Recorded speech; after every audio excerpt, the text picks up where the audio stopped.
A game like Club Penguin couldn't exist today. At this point, it feels less like a game and more like a relic of a different internet. You know, loading it up on the family work laptop that always sounds like a Boeing jet engine whenever you turn it on. Club Penguin was this immense world with clothes, minigames, puffles, and lore, and everyone was equal with the same penguin they spawned in with. You were P147982003 or whatever it gave you. The island was designed like a real town with shops, mountains, and clubs. There were these huge special events that came along, and it was the first space for many kids online where they talked to other people online. Of course, there were many clones that followed it. You guys remember Bin Weevils, or Moshi Monsters, or Movie Star Planet? But none of them really dislodged Club Penguin. Those ones tried to shove a brand down your throat, or they had these obnoxious real-life emulations. Club Penguin was naturally different, authentic, and creative, even with the backing of a huge corporation like Disney. But children's entertainment moved from laptops to mobile, and Disney didn't like the numbers left behind. Even with the existing dedicated community, Disney continued to take and take, until there was nothing left. In 2017, Disney made the decision official. Club Penguin was shutting down. The game saw a beautiful final outpouring of tribute, the developers even handed out free memberships, and you could finally tip the iceberg. Club Penguin went out with a bang, a final love letter to its fanbase. But it didn't have a graceful end. Instead, Disney exchanged it with a terrible 3D mobile version that lost all the magic of the original game and replaced it with microtransactions and merchandise. Compared to the 12 years the original was online, its Disney remake just about lasted a year before it bit the dust and went out with a whimper. Inevitably, the community stepped in and began running the original Club Penguin on their own private servers. And thank God they did, because they preserved that authentic experience a lot better than Disney had, and showed how much love there still was for the game. But the problem now wasn't demand, it was the risks. Back in its prime, Club Penguin was known for its incredibly strict moderation. The chat filters were aggressive, sometimes to the point of being ridiculous, but they served a purpose, they kept people safe. And looking back, that level of control probably prevented a lot of harm. Still, there's a reason you hear about so many married couples who met on Club Penguin. Something as little as a heart emoji enabled a pseudo-dating scene. Now imagine that, but without the backing of Disney, without corporate oversight, dedicated safety teams, or real accountability. Yeah, Disney was there to keep their pockets lined, but at least there were risks if they didn't do their job properly. Yet when these servers or organised groups fell into the hands of the community, it gave way to the worst kinds of people, with nothing to lose and no one to stop them. These are the Club Penguin creeps.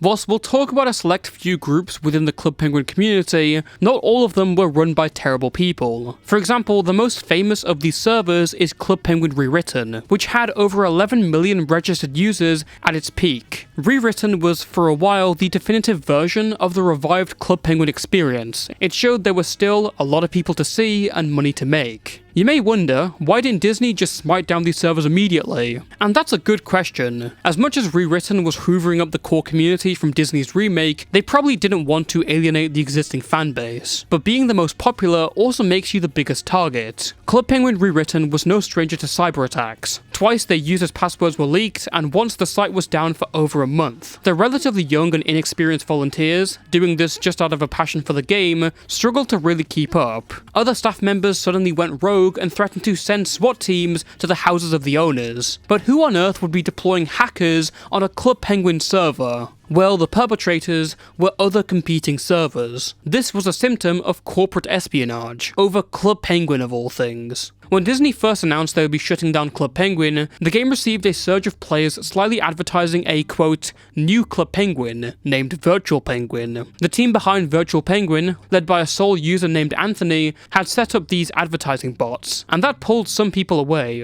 but not enough people. And as servers like Rewritten and Super CPPS did amazingly, Anthony began directing his associates to play dirty. An array of Club Penguin private servers suddenly started getting hacked, with the staff's accounts mysteriously used to ban the player base and push them away. Well, according to this Reddit post from LeanCarp900, a verified Twitter penguin, whatever the hell that means, according to them, there was a bit more going on behind the scenes. In the post titled, "Warning, don't use Virtual Penguin. They mentioned that the team behind Virtual Penguin was hacking other Club Penguin private servers and banning everyone on them. This was most likely in order to block people out of their accounts in the other private servers so that they'd sign up to Virtual Penguin instead as an alternative. Here's a screenshot of Anthony, who I'm pretty sure is the person in charge of Virtual Penguin, rallying up his team in the DMs and announcing that they're going to kill Super CPPS, another private server. So these guys weren't just trying to innocently grow and promote their website,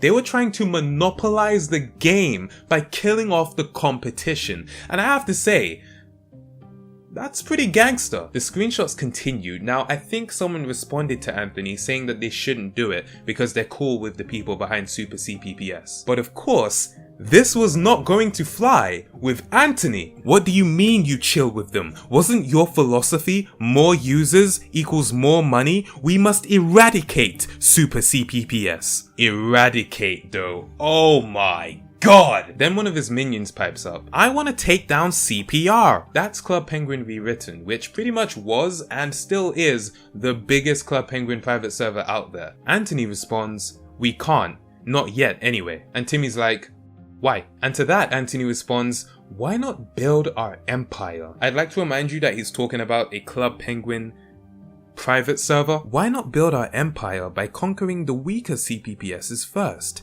You say you're able to take down Super CPPS, so let's f their up. This strange and unknown Anthony continued to show how cutthroat he could be about his server gaining popularity. After the YouTuber Tamago2474 made a video on the situation, Anthony responded by ordering people to hack into his Snapchat. They succeeded and posed as Tamago sending sexual pictures to people. Then they used that as blackmail to try and smear his career with false allegations. Anthony, under the name Riley, can be seen here joining Tamago's Discord server and bragging about this very detail. If anything, this just confirmed his malicious nature, especially towards a person who had been relatively light in his own video. So I go on my phone, open up Snapchat, I've been logged out. I try to log back in, I can't log in. I go check my email, 3 emails in a row from Team Snapchat. First one says there was a login attempt from an iPhone X. I do not have an iPhone X. Second one says my password was changed. By who? Third one says the login authentication app was enabled. So at this point, I'm like, okay, I have been pwned. I go over to Discord to see if any of my friends are online so I can tell them what's happened, and I notice I received a few messages from Mitch, one of the moderators of my Discord server. In the messages, he's telling me to make sure I have access to my Snapchat account, which surprised me because I never promote my Snapchat anywhere, I never used it, so I was surprised that he would know about it. So I respond telling him that it's been hacked and I can't log in, and he replies back saying, yeah, CPPS or whatever, Anthony, I think.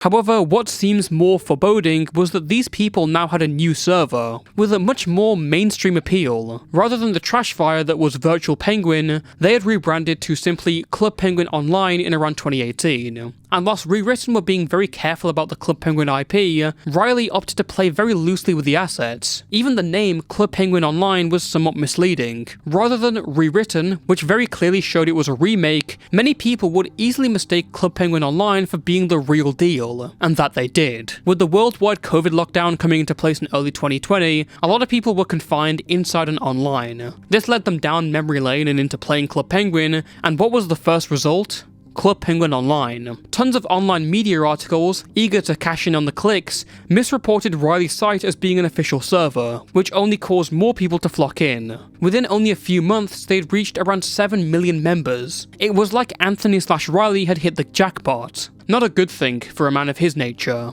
As mentioned in a BBC article, Club Penguin Online was very laid back with its chat restrictions. Unassuming kids would see anything from "Your mama don't love you," which the BBC classed as harassment, to genuine sexual content that should never be near a kids game. To be clear, there were separations between 18+ servers and under 18 servers, but the walls between them were very easy to bypass. There were also no bans on sharing your own personal information, something that the actual Club Penguin developers had condoned to keep people safe. Yet what was banned was any mention of rival servers like Club Penguin Rewritten. Even Riley himself was totally hidden from the chat, and the owner of the site banning any mention of his own name is always going to be incredibly suspicious. As early as 2017, there were several accusations swirling around Riley. Former mods of his began to attest that Riley was constantly authoritarian, banning anyone who wouldn't fall in line and even swatting former staff members. Others claimed that Riley would ask for pictures from minors in exchange for a mod role. He would then reportedly blackmail them with said pictures and blackmail their families with their home addresses. The swatting claim seemed to at least have some circumstantial evidence to it, as Riley had hired the user responsible for the hacking and swatting threats towards Rewritten's owners. He'd also apparently gone further with the targeting of Rewritten, using the stolen database to allegedly steal people's accounts and send out phishing emails targeted at Rewritten's users. Despite the darker nature of these claims, there didn't seem to be much proof towards them, and Riley's actions may have gone entirely underground or denied on plausibility.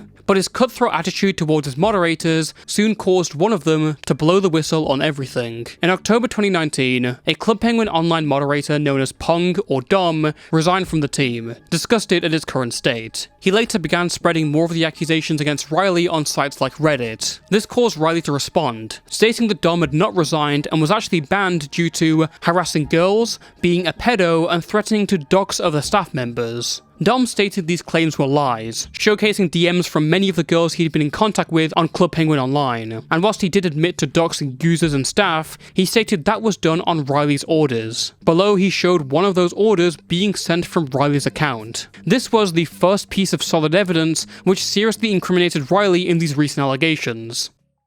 In April 2020, 3 videos about Club Penguin Online came out from a YouTube account named Joey Hughes. The owner of said account was Dom, who identified Riley by his real name and face and collected all the information about him into one video. Riley had been trading explicit images for admin roles as far back as the Virtual Penguin days, with no care in the world about their ages. His process of selection for these girls was from his server, mainly from their mod applications and their so-called, quote, excellent display that they're showing to the community. In this DM, Riley is asking for pictures from a 16-year-old. He is believed to be between 20 and 25 years old. In another case, he used the copious amount of money he was making from Club Penguin Online to fly out and meet one of these 16-year-olds. Dom attested that whilst he worked on Riley's orders and stood by whilst this happened, he had no other option. Riley still had his personal information, address, phone number, and constantly threatened him with it. Eventually, when Dom turned on him, Riley made work on his threats, and directed people to spread horrific rumors about Dom across Reddit. Coincidentally, Dom received a SWAT call to his house. This wasn't the first time Riley had acted on a delusion of revenge. When former relationships with minors went sour, he responded by leaking their pictures to everyone on his staff team.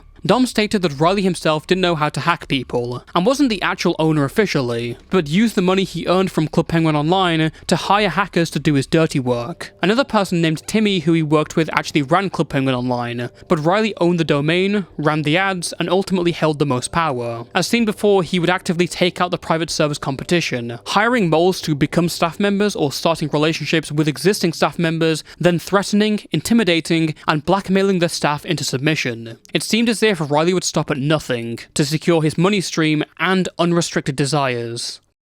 With such a despicable individual being in charge of the most popular Club Penguin server at the time, this was a serious issue, and it wasn't long before they responded. The staff wrote a long post intending to debunk the allegations. They named Dom directly, and stated that his accusations were filled with lies and fake conversations, yet they don't provide any supporting proof or even alibi to debunk them directly. They also allege harassment from the admins of Club Penguin Rewritten, citing jealousy and haters as a reason. Blaming the haters is probably more fitting for like a 2010s pop song, not a response to serious allegations. The main aim of this statement was to smear Dom, accusing him of various actions and inflating these allegations to the nth degree. Now, Club Penguin Online had appointed a new head admin and developer known as Icy, but Dom recognized this person pretty quickly as another known doxer and online creep who had been arrested for second-degree harassment. This was nothing more than Riley putting up another user as a facade in his place. As much as he had tried to snuff this controversy out with smoke and mirrors, Dom's constant posting didn't let up. It wasn't long before larger YouTubers picked up the story. On May 1st, 2020, commentary creator Kavos uploaded a video highlighting the worst parts of the story surrounding Riley and Club Penguin Online. A few days later, Mudahar of Some Ordinary Gamers posted a 40-minute video going over the allegations and legal consequences from the website. He found that Disney had known about Club Penguin Online for ages at this point, as far back as 2018 with the legal copyright request they submitted. Riley had already dealt with this, saying that the game was just being used for educational purposes and that they were waiting for the domain to expire in January 2019. Obviously, the idea of a predator branding a game as educational and then contacting kids from that game who are applying for mod is disgusting. Given that I'm on this platform, the strongest thing I can do is raise the awareness.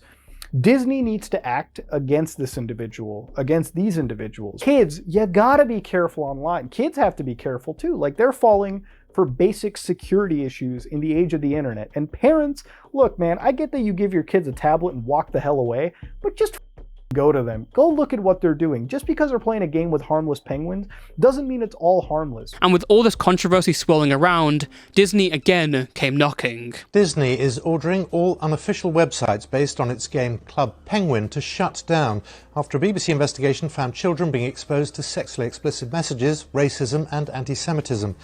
Disney's original game had 200 million users at its peak but was closed down 3 years ago. But during the lockdown, one fan-run site surged in popularity. That site has since been shut down and a British man arrested. On May 13th, 2020, Disney sent a DMCA copyright complaint to Google about Club Penguin Online, essentially ordering them to shut it down. Around the same time, the BBC reported that the Metropolitan Police had arrested a man involved in the server. Riley was that man, with charges related to his predatory behaviour, though he was later released on bail pending further inquiries. In a statement from Disney, they said, "Child safety is a top priority for the Walt Disney Company, and we are appalled by the allegations of criminal activity and abhorrent behaviour on this unauthorised website that is illegally using the Club Penguin brand and characters for its own purposes. We continue to enforce our rights against this and other unauthorised uses of the Club Penguin game." Despite the takedown, Club Penguin Online remained insidious to the end, accusing Kavos and Mudahar of being paid off to lie about their website. Club Penguin Online's controversy caused a mass Armageddon of other servers being taken down by Disney. Very few remain to this day. And though Riley may have wanted to build up his status and conquer other servers, he will instead be remembered as the most degenerate freak in Club Penguin history. What we can understand from the case of Club Penguin Online is that when you give the community control of the game, it gives way to malicious actors who can see themselves in. So it's no surprise that the most community-focused parts of Club Penguin also have a higher volume of freaks. Allow me to introduce you to the battles between Club Penguin armies. Now hold on, I know you're probably thinking, Toastify, I've just seen people dox and SWAT and hack people over Club Penguin, and you're telling me they have the military now? Don't worry, thankfully none of these people have guns. Club Penguin armies and their battles are more of a community group or clan facing off against each other. And instead of firepower, it's decided on how many people these armies have, how flagrant and organised they are, whatever works for the judge overseeing these battles. It's competitive Club Penguin. I was really surprised to see just how deep this army's rabbit hole goes. Its origins lie in the old Club Penguin days, and yet now it's still kicking, still working. Leagues have been made to tally the scores of hundreds of clans with their own history. Their made-up wars with each other are so detailed, and there are so many people in these things. In fact, Riley, the guy we just covered, actually started here under the name of Watercade 101. He even invited armies to Club Penguin Online and helped establish a rival league which split the community in two. This is where he learned how to dox, published hacked scripts, and apparently e-dated more minors. This is where we find Noka 8, a name most commonly associated with the ACP, or Army of Club Penguin. This is one of the oldest armies in Club Penguin's history, starting all the way back in 2006. This army has kind of been here as long as Club Penguin has been here, and so had Noka 8, who for a while was one of the army's most decorated veterans and soldiers. By 2010, Noka was talking about retirement and how he was getting bored. From 2011 to 2014, he seemed to have a post up every year, retiring and then unretiring and coming back, with the community in tears every time. In his 2012 one, he cited how he was hard stuck at a certain rank, and now he was 16, it was time to actually hang up the keyboard and work on his life. Noka's retirement was a big deal to the whole Club Penguin army community, which tells you how important he was. Yet despite his yearly retirement posts, Noka continued to hang around the community. He got back in around 2015, with posts celebrating his birthday or mentioning him in raids or promotions. At one point, he was one of the top owners of the entire faction during 2016, considered for the position of leader again. Coming into 2017, Noka had gone back to being one of the regulars inside the group, even with his support for Trump in the election as a running joke. But that reluctance to grow up, as he had said before, would come back to catch him. Why, despite announcing his intention to leave, did Noka come back year after year? Well, one post on the Army of Club Penguin blog on March 26, 2017, titled Disgusting, hinted at a strange reason. Hello. For those that don't know or remember me, I'm a former ACP leader and one of the guardians of ACP. These days, most of the updates and requests I receive are through still active friends and retired members of the community, which brings me to this post. I've started to hear unsettling and uncomfortable news about a certain soldier in ACP, Noka. I've heard how he breaks the chat rules when no other owners are on, how he loves to fight troops on chat, and this is the worst one, the uncomfortable and inappropriate comments and actions he makes towards the underage female members of this army. This behaviour is uncalled for and shouldn't be allowed for any members of the army, but especially not for someone with a leadership rank in the army and ownership on chat. Attached below was proof of Noka, who was in his 20s by now, harassing many of the younger women inside ACP, in some cases causing them to leave. In one chat, Noka admits to having a crush on Catty, a 15-year-old user, and remarking on how he'd love to her. Another user responds telling him that's why she left, because of statements like that. In private messages with other underage users, he would talk to them directly about doing sexual things and wanting to shower with them. Another girl attested to Noka even proposing to her, and when she asked him to stop, he just ignored it. The original poster goes on to say that reports of this behaviour stretch back to 2011, and others said he'd been doing this kind of stuff for ages. Clearly the rabbit hole goes a lot deeper than we can see. Noka was banned forever, stripped of his ranks, and removed from the site and group chats. Yet the reaction in the comment section was surprisingly mixed. Though many people seemed pretty dejected and betrayed by the news, others felt it was worth defending him because he'd been around for 8 years working his way up the ranks, and him not getting the leader role was sufficient enough as punishment. As noted, however, people are not owed immunity from their actions just because of their dedication to an online pseudo-military game. A few days after this post, Army of Club Penguin officially shut down. The main game itself had just shut down, and the remaining private servers weren't too friendly to army recruiters. They would later soften up over time. However, I can guess that maybe the issues with Noka solidified this decision. If he was important enough to get a mention in the shoutouts from the original creator of ACP and Club Penguin armies as a whole, his actions probably had an impact.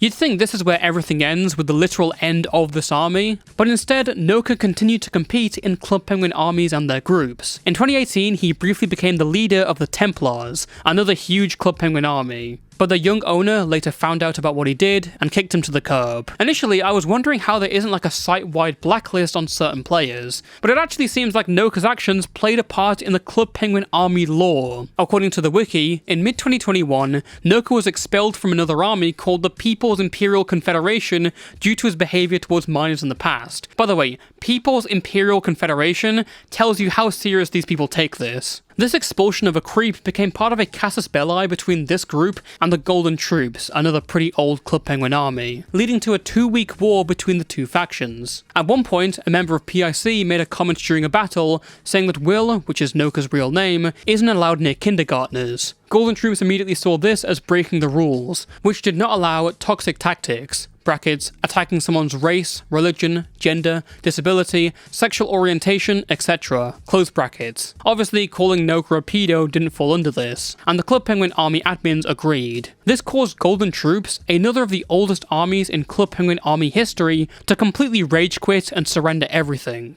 One of the only times being a pedo has played an actual part in online game lore. Noka may have been a freak, but he was right about at least one thing. During his retirement posts, especially one in 2013, he noted how this had become a lot more than just good fun. Now people were taking this whole goofy Club Penguin army thing way too seriously. It was becoming more than a part-time thing. Everyone wanted to completely destroy everyone else, and things had become way too active and parasocial. And even 7 years on from that post, his words continued to ring true. Another of the oldest users in the Club Penguin army scene was known as Bumble, who came back to the scene after a nearly 11-year hiatus to create a new faction called Recon Federation. Pryor is one of the oddest people I've ever come across researching this entire situation, mostly due to accusations that he ran his faction more like a Club Penguin cult. For starters, anyone who wanted to join Reconfederation in the glorious field of battle would have to swear an oath to the server and couldn't wear the same hat as Prior. They also had to refer to Prior only as Sir, Commander, or Leader. That later developed into Dad, Uncle, Dada, Daddy, so you can already see where this is going. What makes Prior so strange is the relationship he had with his army members. Like a lot of armies, they were very dedicated to this online army stuff, never breaking the character at all, but Prior bonded with his soldiers very personally. A few times he could be pictured reading children's stories to these kids. When members were caught talking trash about him in private, he would forgive them if they sent him a picture of their favourite flower. This is all really weird. A former member who wishes to remain anonymous described to me how Reconfederation and Prior would continue to keep people into their group through various tactics. They strongly discouraged their members from joining any other Discord servers or talking to people from other armies. They were constantly paranoid about spies from other armies and quote-unquote sharks, people who left the army and supposedly betrayed them. Apparently they even had classes where they taught lessons about former members in the Discord server. One user named Kaylee posted a public letter expressing her issues with Prior and why she was leaving, and in response Prior tried to personally emotionally manipulate her back in. The former member also described how Prior's community constantly doxed and harassed them after they left the server, even having an entire text channel dedicated to their dox. There would be tons of days where they'd wake up to private messages from random accounts, intimidating them with details of their personal information. For ages, other former members have publicly attested their fear of being doxxed by Prior and his community in retaliation. If true, these allegations and extreme isolation definitely lend themselves to the claim that Prior Bumble's army is an online cult. As time went on, the alleged nature of Prior's relationship to his members became increasingly strange. One of the weirdest things is how Prior recounted a story of him off inside the British landmark Stonehenge. His members subsequently co-opted that into an army chant. On a more serious level, Prior's Discord server included an NSFW channel named After Dark. Originally, the channel allowed everyone, regardless of age, until someone brought this up and it was limited to 16+. Still not the best, but I guess that's an improvement. However, Prior, in his infinite wisdom, decided to make a minors-only NSFW channel, essentially an NSFW kids room only for people under 18, and of course him as well. Prior says his idea was that children would stop trying to get into After Dark if they had a channel of their own, but as Justin Cooper of Bluepool notes, plenty of NSFW messages weren't actually contained to After Dark though, and sometimes After Dark itself wasn't even properly restricted. It was accessible to me for a period of time, and I only ever had default permissions. Besides, everyone knows that children are drawn to the forbidden. Enterprising children made short work of the wars Reconfederation put up around its sexual element by simply lying about their age. Prior's case became nuclear when a few screenshots were passed onto the Club Penguin Army's League admins. Inside they showed private sexual parties with Prior and his members in his igloo. The idea of essentially a Club Penguin Diddy party is unfortunately very funny. However, in one of these roleplay parties, one of the roleplayers asked if Prior knew they were only 12 years old. Prior immediately logged off. A few days later, another member asked Prior who he would be seeing tonight in his private igloo. Prior said sometimes he felt she would want it to be her. She responded saying WTF, considering she was also 12. When these screenshots fell onto the League admins, they were quick to respond. Though this was incredibly inappropriate, there was no solid proof that Prior knew either of these girls were 12 years old. The one on his private igloo seemingly didn't tell him until then, and the girl in the DMs had initially started the conversation with sexual topics. There wasn't a lot of circumstantial evidence that would obviously point to them being 12, even without them saying. The League admins eventually decided on banning Reconfederation for a week, banning Prior from their Discord for 2 weeks, and forfeiting half of their territory. Offended at how preposterous this very generous ruling was, Prior straight up pulled his army out of the League and decided to go freelance. This incident would tie itself to other rumours around Reconfederation, haunting Prior for the rest of his days and drawing a reputation of being a cult leader. He didn't really help himself because his next move was to play into these claims. Prior would be invited to the League again a few months later, only to be voted out of the League by most of the big armies, and then let back in again. His army's resilience and presence in spite of how much they were hated was almost impressive to see, like cockroaches, you could say. Things remained relatively quiet on the controversy front for Prior Bumble until around late 2020. Prior had been trying to get recognised as an official Club Penguin Army legend on the wiki, and asked one of the League owners to do it in exchange for him doing the same on his League, and that nepotism caused two people to create a website revealing tons of new screenshots. One of them was Shalissa, one of Prior's most loyal veterans and a former partner of sorts. The other was Supreme Power, a former associate and known doxer within the local community. He'd went on a campaign secretly doxing Pryor. Pryor had then swatted him in response, and later offered him a promotion if he chose not to speak about it. Shalissa accused Pryor of a lot of things, including a whole page showing how he isolated and emotionally abused her as her mental health and life drained away. He was constantly possessive, treating her like trash, and disregarding any of her wants, then baiting his life whenever she decided to leave. No, I'm not safe anymore. I'm not safe anymore. I have no hope. I give up. I have no hope. You are my safety and I'm scared. No, no, no, no. No, I give up and I can't. I'm so hated and scared. No, you can't. No, no. You will always choose him over me and I'm scared. No, I can't do it without you and I have no one now. I have no one. Leave me alone. God, please. I'm sorry I ruined your life. Leave me alone. Please. Go. Do whatever. I clearly haven't Supreme saved you. Just let me die in my army. Yes, no, I want to die, whatever. Either leave me alone or give me a command. I'm your slave and I give up. You win. You get her. No. Yes. I lose. You win. I lose if you leave. You want to leave RFCP? She will leave with you. You want to betray me? She's got your back. She is yours now. And the and the wolves I can't say this. And the wolves can take me now. Oh my god, bro. Additionally, there were far more inappropriate comments Pryor had made about minors on the server. There was a whole channel dedicated to things/people he had peed on, which was initially seen as a running joke, but later revealed Pryor was actually into this. There was also another channel on the server called A Room for sexual comments, also still visible to minors. In one DM, he admitted to talking about with a 16-year-old, and then going back and editing the messages to make himself look better. And when people told him to apologize following the initial exposure and ruling, he said he didn't regret anything. Alongside this was a page dedicated to showing racist comments and the harassment towards Shalissa after she left. These accusations widely circulated and were met with dismay from the wider community. Again, Pryor resigned from his position and the internet in relative shame. However, Pryor's end didn't mean the end of Recon Federation, and despite not owning the server in official format, he was still around in some capacity. The real end didn't come until Rowan Alden, a former member of Pryor's group, turned on him and dropped more major leaks. These showed the real extent of Pryor and his cult-like community. They had continued to harass ex-members, and Pryor even rewarded these people with promotions if they followed his exact orders. These DMs proved the cult allegations to be more than true, like creating a specific group of people to sweet talk and emotionally manipulate members who had recently left. They also made specific lists of those who were at high risk of leaving the server and those who could never leave. In April 2021, Rowan posted a huge 2-part article with tons of testimonies from former members of Pryor's group. They all attested that Pryor was a freak who chased many of them long after they left. Tactics included anything from harassment to allegedly IP grabbing.